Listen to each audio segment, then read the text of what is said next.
Hola queridos centinelas, sean bienvenidos a la 11ª lección de este segundo trimestre, titulada Preso en una isla. El texto clave de esta semana lo podemos encontrar en Apocalipsis capítulo 1 versículo 9. Dice así: Yo, Juan, vuestro hermano y copartícipe vuestro en la tribulación, en el reino y en la paciencia de Jesucristo, estaba en la isla llamada Patmos por causa de la palabra de Dios y el testimonio de Jesucristo.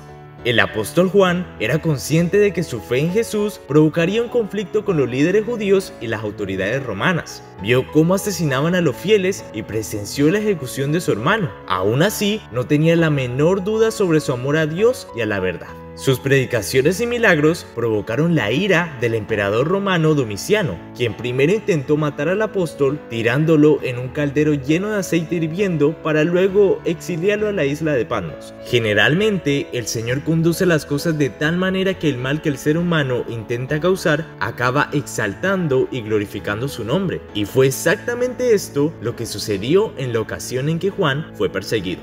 Durante su vejez, Juan regresó de la isla de Patmos con su fe y su testimonio fortalecidos. Usó su experiencia para continuar edificando la fe cristiana. Juan fue un fiel testigo hasta la muerte, que ocurrió por causas naturales. Nosotros no sabemos si vamos a perecer durante una persecución o no, pero podemos estar seguros de que Dios nos concederá la gracia necesaria para enfrentar las tribulaciones. ¿Has podido notar que siempre que los medios de comunicación presentan algo relacionado con el apocalipsis, nos muestran caos y destrucción? No obstante, no existe nada más lejos de la verdad. La palabra apocalipsis quiere decir revelación. Lee en tu Biblia el texto de Apocalipsis capítulo 1 versículos del 1 al 11 para comprender mejor la lección de esta semana.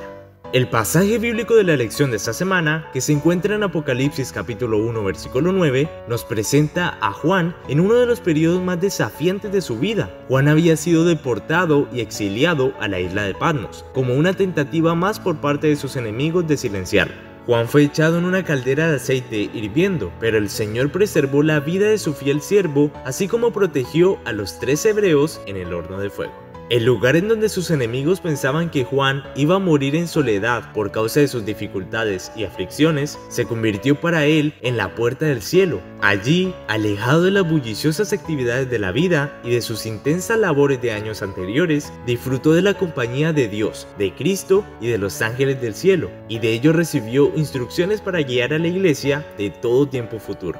Le fueron bosquejados los acontecimientos que se verificarían en las últimas escenas de la historia del mundo, y allí escribió las visiones que recibió de Dios. Cuando su voz no pudiera testificar más de aquel a quien amó y sirvió, los mensajes que se le dieron en aquella isla costera estéril iban a alumbrar como una lámpara encendida, anunciando el seguro propósito del Señor acerca de cada nación de la tierra. De hecho, el mejor lugar del mundo es a los pies del Salvador. Juan vivenció esta experiencia y pudo ser un instrumento poderoso para transmitir el mensaje tan necesario para nuestros días. Más de una vez en la historia de los hijos de Dios, una situación terrible se transformó en bendición. Cuando todo a tu alrededor parezca derrumbarse y no puedas discernir la solución, recuerda que Dios puede realizar lo imposible y también puede transformar el escenario de tu vida.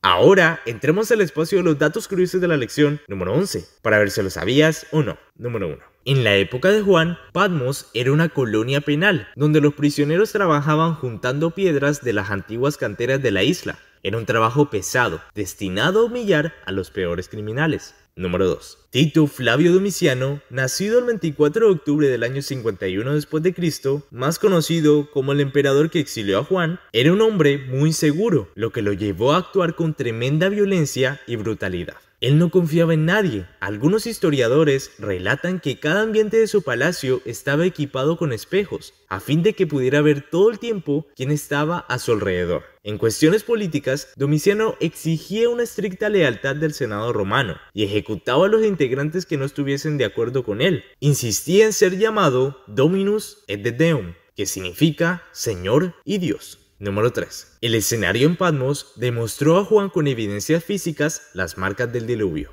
Número 4. La isla de Patmos todavía existe hoy en día, está localizada en el mar Egeo y posee cerca de 3.000 habitantes. Hoy es un destino turístico para las personas que estén tratando de conseguir una fuga del barullo y del estrés. Número 5. Juan vivió hasta la ancianidad, testificó de la destrucción de Jerusalén y la del templo. Fue el último discípulo sobreviviente que se había relacionado íntimamente con el Salvador. Por eso, su mensaje tuvo gran influencia.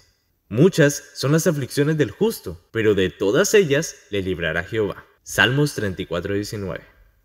A la mayoría de nosotros tal vez jamás se nos llame a hacer los sacrificios que había hecho el apóstol Juan en razón de su fe. Probablemente nunca estaremos presos por causa de nuestra fe y las chances de que alguien intente freírnos vivos casi no existan. Sin embargo, de cierta manera, todos los que quieren vivir piadosamente en Cristo Jesús padecerán persecución. Piensa en algunas cuestiones que han sido defendidas socialmente y que son contrarias a la palabra de Dios. Posicionarse por él, así dice el Señor, podría generar algún tipo de persecución actualmente. ¿Y de qué tipo? La lección de esta semana nos muestra que no nos convertimos en cristianos de la noche a la mañana. Las pruebas son instrumentos de Dios para perfeccionar nuestro carácter y atraernos más cerca de Él. Juan testificó muchas veces de estas cosas a lo largo de su vida. Su hermano Santiago fue decapitado en el año 44 después de Cristo. Felipe fue torturado en Frigia, encarcelado y más tarde crucificado en el 54 después de Cristo. Mateo fue matado con un arma antigua llamada balarda en el año 60. Santiago, el menor de todos, hermano de Jesús y autor del libro de Santiago, fue apedreado por los judíos hasta matarlo, cuando él tenía 94 años. Y la lista no termina allí. Juan sabía que su vida corría peligro, aún así permaneció fiel a Dios. ¿Cómo podemos permanecer fieles en medio de la adversidad? La vida de Juan responde a esta pregunta. Entregó su vida a Jesús. Para Juan, el sacrificio del Hijo de Dios fue tan precioso que él consideró una verdadera honra compartir los sufrimientos de Cristo. No nos debemos preocupar por si seremos capaces de permanecer fieles frente a pruebas semejantes. Nuestra única responsabilidad es ser fieles a Dios todos los días y confiar en Él para que supla cada una de nuestras necesidades en el momento de la prueba. Si permanecemos fieles, nosotros también, así como Juan, recibiremos nuevas revelaciones de Jesucristo en nuestra vida. Juan fue llevado ante el emperador Domiciano bajo falsas acusaciones. Él no había hecho nada equivocado, sin embargo, el falso testimonio de hombres perversos lo llevaron hasta la condena. Lee el capítulo 56 del libro Los Hechos de los Apóstoles o Los Embajadores y observa los detalles de esta historia. Y nos veremos en una próxima lección. ¡Centinelas!